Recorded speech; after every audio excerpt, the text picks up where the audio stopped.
নমস্কাৰ বন্ধু বান্ধৱীসকল, আপোনালোকক স্বাগতম জনাইছোঁ আমাৰ চেনেল আসাম জব এণ্ড কেৰিয়াৰলৈ। যদি আপোনালোকক ভিডিঅ'টো ভাল লাগে তেনেহ'লে আপোনালোকে লাইক এণ্ড ছাবস্ক্ৰাইব কৰি আমাক উৎসাহিত কৰিব নাপাহৰিব। তেনেহ'লে বলক বন্ধুসকল, আজিৰ এই ভিডিঅ'টো আমি আৰম্ভ কৰোঁ। বন্ধুসকল, আজিৰ গুৰুত্বপূৰ্ণ খবৰটো হৈছে হঠাৎ CIDৰ কাৰ্যালয়ত কিয় বৃদ্ধি শ্যাম কানু সিদ্ধাৰ্থৰ নিৰাপত্তা। বাহিৰৰ পৰা কোনোবাই কৰিছে নেকি সহায় কৰাৰ চেষ্টা। হঠাৎ CIDৰ কাৰ্যালয়ত কিয় বৃদ্ধি শ্যাম কানু আৰু সিদ্ধাৰ্থ শৰ্মাৰ নিৰাপত্তা। বাহিৰৰ পৰা কোনোবাই সহায় কৰাৰ কৰিছে নেকি চেষ্টা। লকআপত শ্যাম কানু সিদ্ধাৰ্থক মাৰাথন জেৰা CIDৰ। ঘৰৰ পৰা নিয়া খাদ্য, ঔষধ, কাপোৰ একো দিব নোৱাৰিব শ্যাম কানু আৰু সিদ্ধাৰ্থ শৰ্মা। শ্যাম কানু সিদ্ধাৰ্থৰ বাবে নিষিদ্ধ বাহিৰৰ খাদ্য।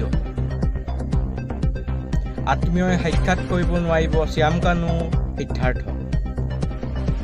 ঘৰৰ পৰা নিয়া কোনো সামগ্ৰী দিব নোৱাৰিব সিদ্ধাৰ্থ আৰু শ্যাম কানু। ঔষধ, কাপোৰকে ধৰি যিকোনো সামগ্ৰী নিয়াত বাধা। CIDৰ থানাৰ দুটা পৃথক কোঠাত ৰাখিছে দুয়োজনকে। কিন্তু হঠাৎ কিয় বৃদ্ধি পালে শ্যাম কানু আৰু সিদ্ধাৰ্থ শৰ্মাৰ নিৰাপত্তা। বাহিৰৰ পৰা কোনে সহায় কৰিব বিচাৰিছে নেকি দুয়োকে।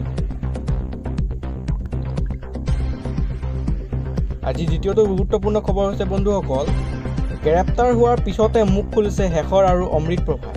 কিয় মিছা মাতিছিল অমৃত প্ৰভাই। গ্ৰেপ্তাৰ হোৱাৰ পিছতে মুখ খুলিছে শেখৰ আৰু অমৃত প্ৰভাই। কিয় মিছা মাতি আছিল অমৃত প্ৰভাই। সমগ্ৰ ঘটনাৰ কিদৰে গাপ দিয়াৰ চেষ্টা কৰিছিল ওলাই পৰিছে সকলো।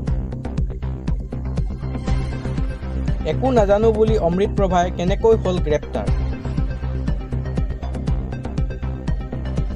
জুবিন গাৰ্গৰ ঘটনাৰ সময়ৰ সকলো ভিডিঅ' কিয় আবদ্ধ কৰি ৰাখিছিল অমৃত প্ৰভাই।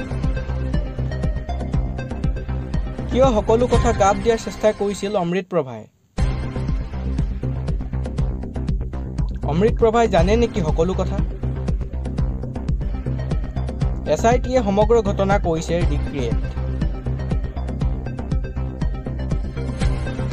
তন্নকৈ ছিংগাপুৰৰ প্ৰতিটো দিনৰ ঘটনা কৰিছে পৰীক্ষা।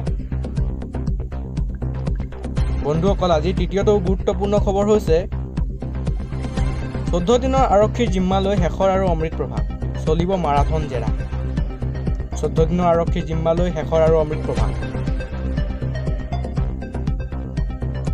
14 দিনৰ ধৰি চলিব মাৰাথন জেৰা। CJM আদালতত হাজিৰ শেখৰ আৰু অমৃত প্ৰভা।